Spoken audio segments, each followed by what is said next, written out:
colleague and new friend David, for the second installment in our series, talking today about the inestimable Magnificat and the becoming of the lowly Lord. We pulled that word inestimable from Right One morning prayer and the general Thanksgiving, and vocabulary words just don't get better than that. So why don't we begin with a prayer, and then I'll turn it over to David to give a brief recap of last week and set us up for this week. And in the spirit of that traditional language, the Lord be with you. And also with you. Let us pray. Stir up thy power, O Lord, and with great might come among us.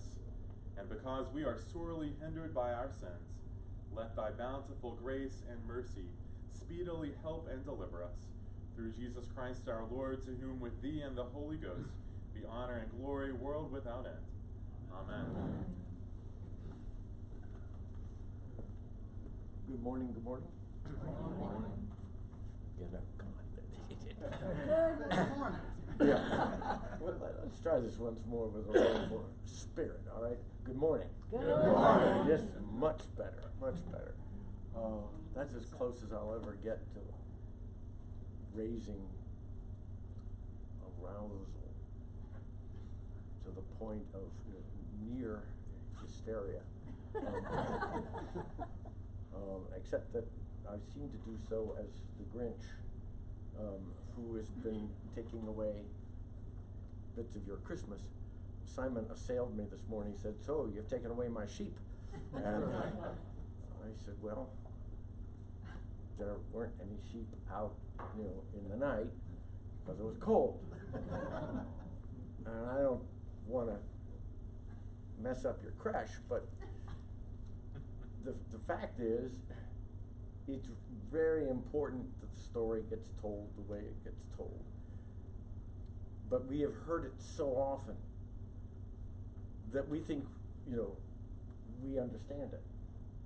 And that it's more or less a report, video cam report about how Jesus was born. So let me begin by saying that the nativity stories are late additions, as in really late, first. Second, they are constructions, they are stories, they're narratives which function to make a theological point. They're not descriptions of something that happened. They are an attempt to put into words that which totally escapes words. The way in which the early church, and by the way, this is the third point and the one that gets everybody really happy. These are Jewish stories. There weren't any Christians, okay? The Christians don't come on the scene for about 100 years. So this makes it an even more interesting narrative. It begins with the preaching of the resurrection Messiah. And I've chosen my words very carefully. It's not about resuscitation. It's about, and it's not about Christ, even though it translates the same way, but as soon as we hear Christ, we run over to Nicaea, jump to Chalcedon, get back to Nicaea again, feel all good because we know, and the only problem is that nobody who was involved in these stories knew anything about Nicaea or Chalcedon. In fact, they didn't even know early on about each other. It's isolated groups who were followers of Jesus Messiah. So you start with the preaching of the Messiah Jesus and his teachings, and he's the resurrection Messiah because he has a special set of teachings about resurrection, and comes with the expectation that the end of the world is about to occur. Now the question becomes, how do you talk about a person who has this message, who's associated with resurrection? And the answer is, well, you make up a story. And we all do it. Listen, I'm obviously a foreigner. I'm a transplant to the South. 40 years now. But one of the things I've learned is, you expect a Southerner to tell you something simply and directly, get over yourself. They tell you a story. And sometimes the story goes on and on and on and on and on. Already, what's the point? But tell your story. And this is a tradition, therefore, that should not be difficult for any of us to follow. There's a story, and the point of the story is to illustrate a significant notion. So the point of the story of Matthew is to say that first, Jesus is in the lineage of David. So you have the Jesse tree. And he's got all kinds of people in there like Tara who don't exactly belong from the point of view. So the people who lived at the time would smile because Tara shows up. Tara's not really part of the show, but Tara shows up. Tara's not part of the show because Tara's an unusual person in the way that she expresses her righteousness. Judah catches on, but she's clever. And you've got a number of women who show up in the Davidic line, and their role is to talk about a different kind of righteousness. And it's a setup, because we're going to talk about a different kind of king. Because the kind of king we're used to is Herod, and Herod's the bad guy, and Herod, has the slaughter of the innocents. And so the king that we're going to get, this new king, this Messiah, is unlike anything we've ever heard or talked about before. So that's the first point. That's the Davidic line, the Matthean story. Now, when you move to the Lucan account, the first thing that you have to say is, you think that they never knew each other. This is not the same Jesus. If you read the stories, it's completely different. It's like we have a second Jesus.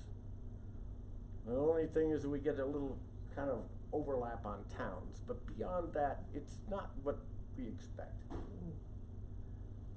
This time, the story gets told from a different angle. Very different angle. We're going to run through a tradition. And the tradition is really a remarkable tradition. It's a tradition of barren women.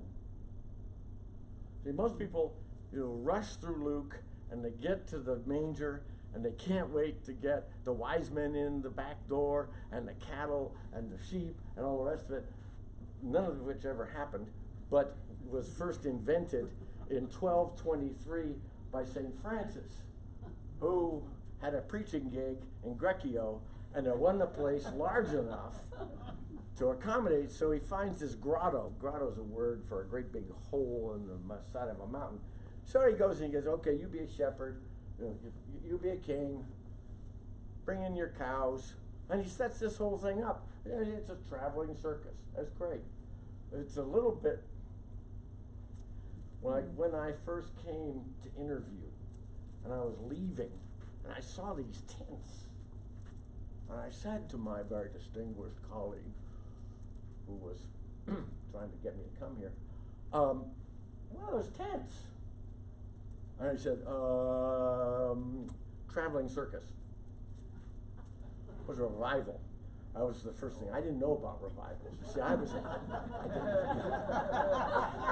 they don't have any of those, in New York.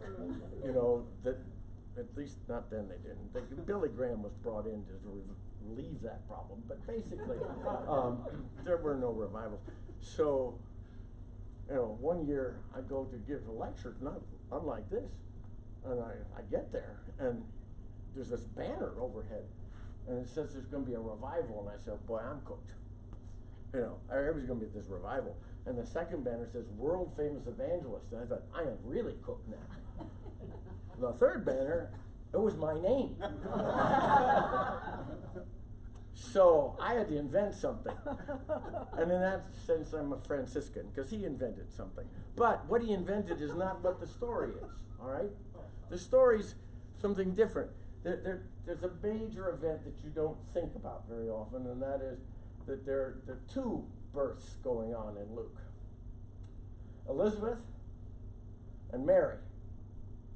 Now Elizabeth comes from this line which of women who are, quote, barren, end quote.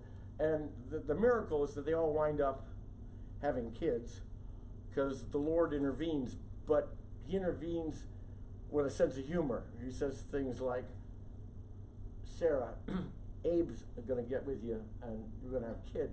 And her response is to step outside the tent and laugh. I mean, real hard, because she knows something that the Lord doesn't know. You know, Abe is not exactly up for the task. So,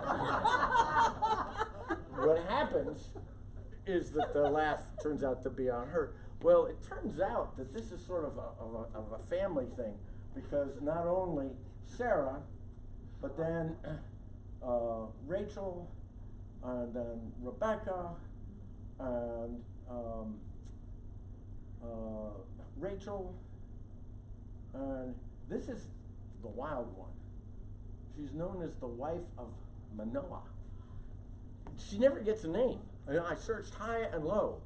I thought somebody must have dug this up. No, she's just the wife of Manoah. But she gets an annunciation. You know? So much so that Tintoretto makes a big deal out of it. So here's the annunciation. So all of these people wind up having children, and you know, with husbands who have been sort of ruled out on a number of grounds, and all of a sudden they miraculously get back into the program. So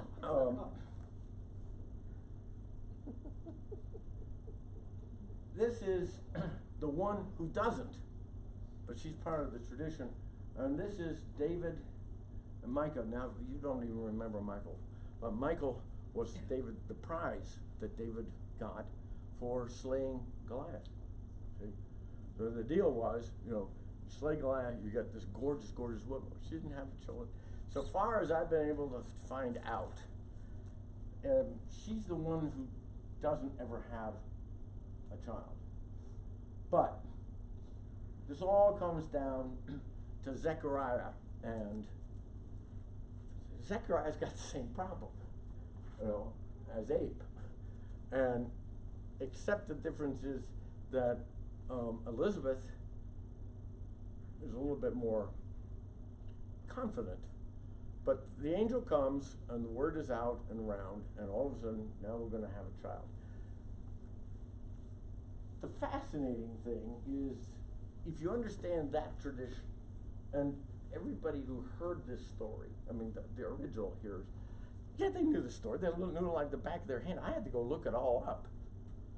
You know, who's the wife of Manoah? You know, the mother of Samuel. How about that? Isn't that something? I know it now. So, but the people who heard the story knew already. So they're kind of sitting there giggling just a little bit. Because it's about this long group of this long history of women who can't and then do have kids. Now, if you really want to make a story good, you set up a different line. And this line is one better. We'll have a young woman, young Jewish girl, immigrant, and she's going to have a baby, except she's going to have a husband. So this is going to be, you know, to set the child apart. This child comes into being by virtue of the Holy Spirit. Now, if you want to make a story really resonate, you come up with a punchline, and then this lady becomes pregnant, but not the usual God intervention route. It's a whole new thing. And what we do is we get an announcement to Mary, right? Then Mary, and this is why it's really important to remember about Elizabeth. Mary makes the journey to see her cousin Elizabeth. You know, they both were, and then this remarkable event occurs. It's my most favorite moment in the Bible. This is a great medieval drawing. The baby flips in the womb. You know, and you know, if people like to get carried away and say, yeah, John already recognizes and is heralding the coming of Jesus. And, okay, or you know, Elizabeth ate something funny, and you know she had a little disturbance.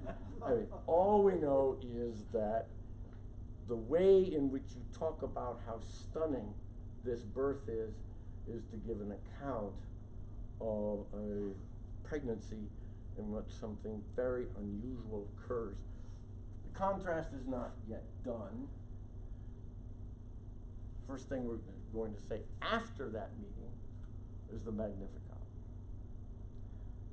Now, there are lots of ways to talk about the Magnificat. What I would like to propose, what Zack and I are going to try to say is, this is part of a longer narrative, that there are canticles. You see, it starts off way back at the beginning with Zechariah. And we've got Zechariah's Benedictus. And that is a song of thanksgiving. And because he's not quite a believer that what's going to happen is going to happen, so the Lord strikes back and takes away his voice. And get the voice back until John is born. So don't mess with the Lord. That's the bottom line. But you have this singing that's going on. Second is Mary, my soul doth magnify the Lord, and then we get the choruses of angels singing. And when we get to the end, we're going to get Simeon, the blind prophet. Well, Rembrandt renders him blind. Rembrandt likes to sort of fix stories to make a point. So he works he's a great Bible character himself. He just rewrites stories. He's got this wonderful painting of the prodigal son. And he changes the whole story to fix what he wants it to say. So he's got the older brother there. The other older brother's out, cursing up a storm. But the older brother's there in the picture. They're all together. The whole household's one happy household. And the dad is blind, and his left hand is female, and his right hand is male. That's Rembrandt for you. In this one, which we're about to see, he casts Simeon as blind. So what we're talking about is, one is a tradition of sight, and the other is a tradition of the heart. The Magnificat, the Benedictus, the Nunc Dimittis, now Liz the Permanent, they're all matters of the heart. The coming of the lowly Lord is a matter of the heart. It's not something that you can see. So all of these ways of depicting it are to push you to your heart. By way of contrast, this is Tintoretto's birth of John the Baptist. Let me get out of the way. Now the point is, Zechariah's a priest in the temple, and he's got more money than God. And so they have a lavish birth. This is by way of severe contrast. This is Zechariah getting his voice back. By the way, that's in the Sistine Chapel, for those of you who may not recognize it immediately. It's on the ceiling. One of the most famous paintings of Zechariah. All right. So he is singing, "Blessed be the Lord God of Israel, for he's visited and redeemed his people, has raised up a horn of salvation for us." Now this is the Botticelli Nativity of Jesus. That happens first. Then the choruses of angels, this is covert fink, announcing the birth of Christ to the shepherd. And they sing, Gloria. Now this is really important because as Zack is about to point out, and he's really going to point it out, I'm just going to warm it up so it sort of slides on in. The becoming of the Lord is not a seasonal event. One of you mentioned that last week, and I want to emphasize that. We liturgically, we get sort of confused and think that Advent is when Jesus comes. The deeper point is that the coming of the Lord occurs whenever. And when we sing evening prayer, for example, the canticles of Zechariah, the Magnificat, Gloria, and the Nunc Dimittis are all part, which is to say, we sing again and again about the coming into the world of the Lord. It's not, it never was December 25th anyway. I'm doing really Grinch-like stuff now. Never. That's a little calendar adjustment. And, you know, it's also during that very exciting period of, I'm sorry. Okay. Religious syncretization. Now, syncretization sounds like a great big horrible word, but syncretism is what the Church of Rome learned to do really well. They'd move in, you know, here's a bunch of Nordic folk with their little green trees. Okay, we're going to include the green trees. And, you know, here comes somebody else with another tradition. Okay, we're going to include that. And if you don't believe me, go to the fountains of Rome. Trevi Fountain. And what do you see? The four rivers come together, and the statues of these enormous horses and the gods, and they're extraordinary. And this fountain just goes on and on and on. And up above this enormous column, Pope Clement. See, the church has gathered it all in. So, by the way, the shepherds didn't look like that either. Here is the famous Rembrandt Simeon singing. And as he finishes, the story ends with yet one more woman. The prophetess Anna. Now, Anna got divorced. And she's been living in the temple now, without ever leaving it, for 70 years. Talk about a need for a bathroom break. I mean, this is a serious business. So she's been there for 70 years. And she hasn't said anything. And all of a sudden she speaks, and she says, this is what Israel has waited for. So, it is a complete upending of expectations. Complete. What we get is not what we were thought we were going to get. It's not the tradition of the barren women. It's the exception. It's not king as we understood it, it's the exception. It's not regal, it's the exception. It's poor. It's not something we see, it's a matter of the heart. Thank you, David. Mm-hmm. You're welcome. I'd like to just think with us together a little bit about how these Lucan canticles, these songs, the song of Zechariah, the song of Simeon, the song of Mary, the song of the angels, the Gloria, are really infused in the praise and worship of the church. As David said, these canticles aren't seasonal Advent canticles. They really are canticles that carry us throughout the church year. I've literally been staying up. I was up literally until 3 o'clock last night because of the prayer book. And the reason is that I'm currently serving on the National Committee to revise the prayer book. We've decided that perhaps the church's theology has expanded and been enriched since the 1970s, And so we are undertaking the not at all controversial task of revising it. And so the next prayer book will probably have a bound print copy like this, but its primary access point will likely be on the internet. And so today is actually the launch day as we begin this process.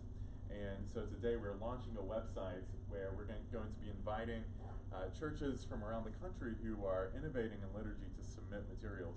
And so I really was up until 3 a.m. thinking about the prayer book, and what a treasure we have in the Anglican tradition. At the Reformation in England, Thomas Cranmer, the Archbishop at the time, who was the architect of the prayer book, sought to distill the monastic services, the 7 daily prayer offices, into 2 services, a morning prayer and evening prayer. He thought it's probably unreasonable to expect people who haven't even been praying in English with common prayer to pray 7 times a day, but he thought, Christians around the country ought to be able to pray at least twice a day. And so he developed these beautiful services of morning and evening prayer. Now, much to my chagrin, much of the treasures of that tradition have been lost.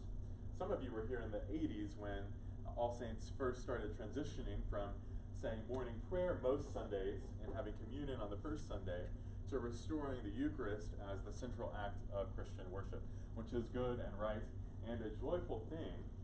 But what's happened is that we've lost some of these canticles that we would say or sing regularly in morning prayer, including the Song of Zechariah, Simeon, Mary, and the Gloria. Now, interestingly, in England, especially, and in some places in the States, there's still a very strong tradition of sung evening prayer, of evensong. And in fact, studies have come out recently that report that while parish churches in England are declining in attendance, cathedral attendance and attendance at evensong is actually on the up and up. There are a lot of young people, millennials, who are discovering these ancient practices and ancient prayers, and attendance is on the rise. Now, I'm not sure there's correlation, but many of the cathedrals have also started charging attendance if you go at a time other than worship. So I actually suspect that some of the rise in attendance is people wanting to get in free. So they go to evensong and not have to pay the £10 charge. In any case, the Magnificat, the Song of Mary, and the Nunc Dimittis are foundational to the service of evensong, which is the hallmark Anglican service. There's nothing more distinctively Anglican in liturgy than the service of evensong. It is not evensong if you do not sing the Magnificat and sing the Nunc Dimittis. It's usually sung by the choir alone. And I think that also teaches us, I'm going to go down a rabbit hole, but I think in this day and age, what a profound notion that participation doesn't mean that you're speaking or singing or moving your mouth. Evensong teaches us that you can fully participate in prayer and worship and community through listening. It's not a concert. The people are asked to participate fully, but mostly through listening in evensong. And the Magnificat and the Nunc Dimittis are foundational to that service. Mary's song, interestingly, is the exception, because Luke sets her up also in a line of female singers. Her song bears striking resemblances to the song of Hannah, to the song of Deborah, to the song of, who am I forgetting? Miriam, the song of Miriam, thank you. Now, interesting, the song of Miriam, Deborah, and Hannah are all victory cries, giving thanks to God for Israel's victory. They are songs of kingship. And so Mary stands in that tradition, but she's singing of a very different kind of king. But Luke is very much placing her in that line of powerful Jewish female singers. Although I was talking to one of my Baptist friends, and she said, it's the Bible's kind of like the Baptist church. For women to get a word in edgewise, The most subversive way through the back door is to get on the platform and sing. Oftentimes churches that won't let women in the pulpit will let them on the platform to sing, and I think there's a little bit of that going on in Mary's song. And then we come to the song of Simeon, which Rembrandt depicted as blind. The song of Simeon is always in evening prayer, but it's also in the service of Compline, the nighttime service. And the service of Compline includes a lot of prayers about night, but also about death. And so the idea is that every night you die a little death. You die to sin, you die to self, you die to the darkness, so that in the morning you might rise with Christ, echoing the death that we will all one day die in the body. The Song of Simeon reads, Lord, you now have set your servant free to go in peace as you have promised. For these eyes of mine have seen the Savior, whom you have prepared for all the world to see, a light to enlighten the nations and the glory of your people, Israel. Andy, in his beautiful sermon this morning, says that the Magnificat, in many ways, is Luke's thesis statement. My soul magnifies the Lord. The poor will be filled, the rich will be sent away empty. The Magnificat is very much the crux of Jesus' Beatitudes. Many of the parables, the great banquets later in Luke, is all riffing on the Magnificat, where God's glory will be passed down from generation to generation to generation to generation across time. In the same way, the Song of Simeon is kind of Luke's second thesis, that not only will this light be spread across time, but it will be spread across space, as this Jesus, this light, becomes a light not only to the people Israel, but a light to enlighten the nations. And you see this ever-widening circle expanding out from the Song of Simeon through Luke's Gospel on into Acts, and Luke and Acts are written by the same author, as the expanse of God's grace grows ever wider and wider and wider. Now, we're just going to listen to a couple of clips in a moment, but I want to offer a reflection that might enrich your experience as well of the Eucharist.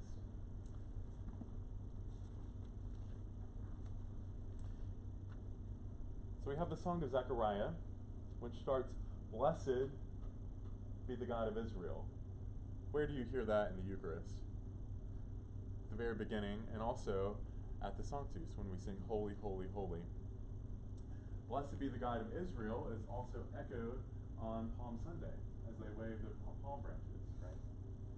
And so this becomes something of a leitmotif throughout Luke's Gospel and throughout our worship. It is joined with the Song of the Angels, Glory be to God on high. In Isaiah, the Song of the Angels is Holy, Holy, Holy.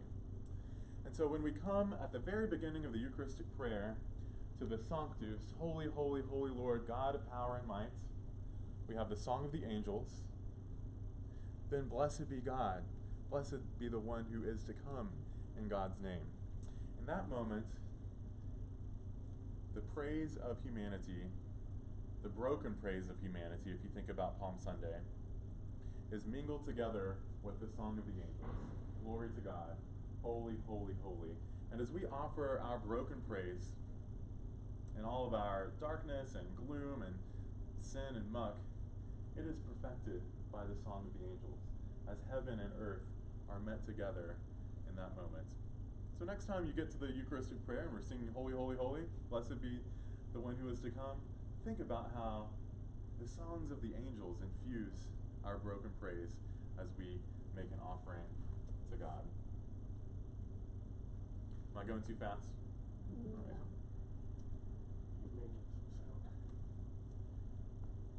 So I just love the way that these canticles over centuries have really formed the people of God, like water passing over rocks.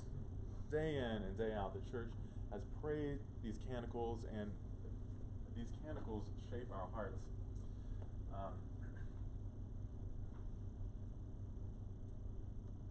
can get some sound in a moment. Should have it. Has anyone been to Camp McDowell in Alabama? Camp McDowell is the Episcopal camp in Alabama, and they get their teenagers singing and praying like monks on a nightly basis. They sing the Song of Simeon night after night after night. And I was officiating a wedding at Camp McDowell a couple of years ago. And the night before the wedding, many of them had grown up going to camp together, and so they said, well, let's say Compline. And we got to the Song of Simeon in Compline, and their voices just ballooned into this, 4-part chorus. These were not trained singers at all, but I love how Camp McDowell really shaped them, and it's a beautiful tradition that they have there. Let's see if this works.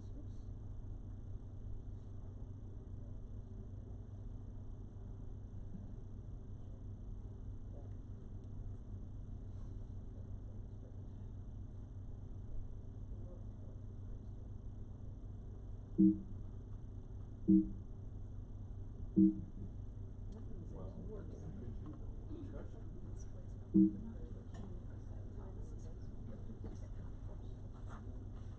I just pulled up on the internet. Sure. Sorry. I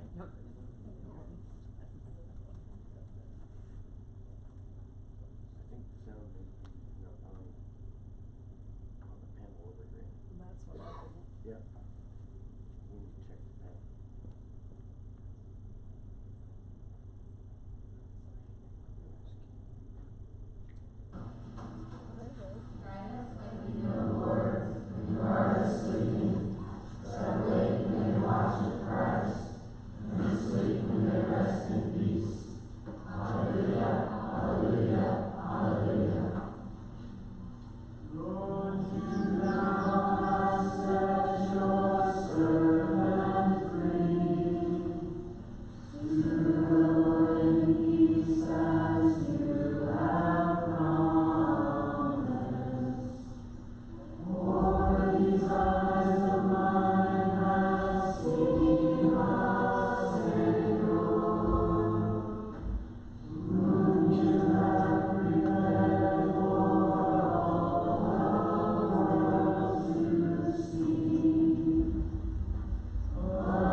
Great lullaby. It essentially says, I can die a happy man, content.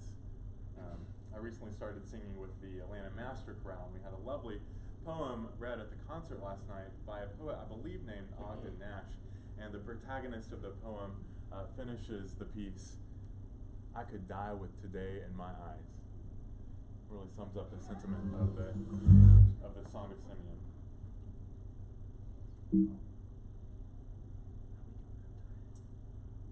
Good.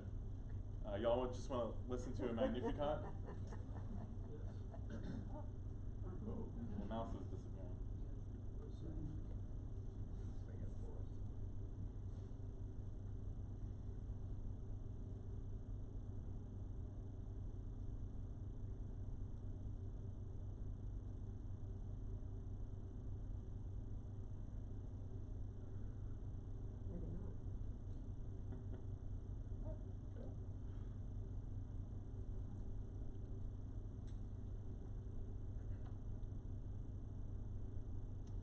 So the evensong has really become a genre, and so Anglican choral composers will speak of setting a mag and nunc, short for Magnificat and Nunc Dimittis. That's how central it is. It's developed its own kind of jargon.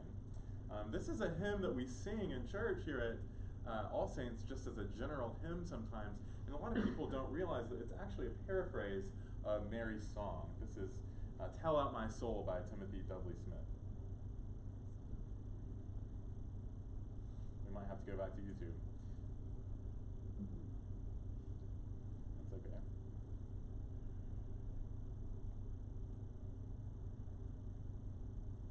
Somehow the embedding did not work.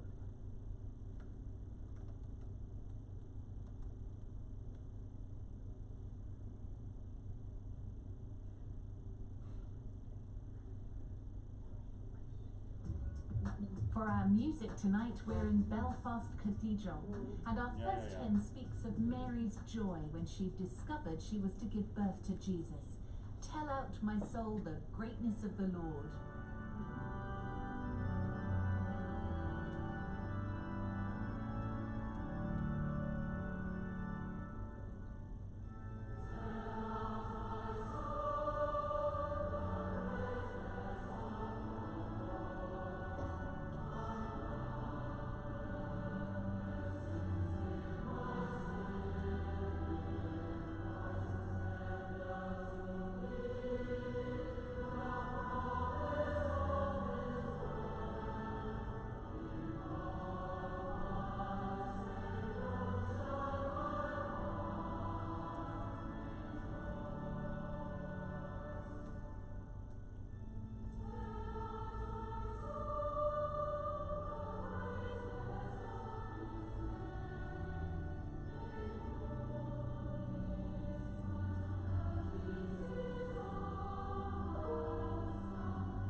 Well, with that, we will take any questions or conversation.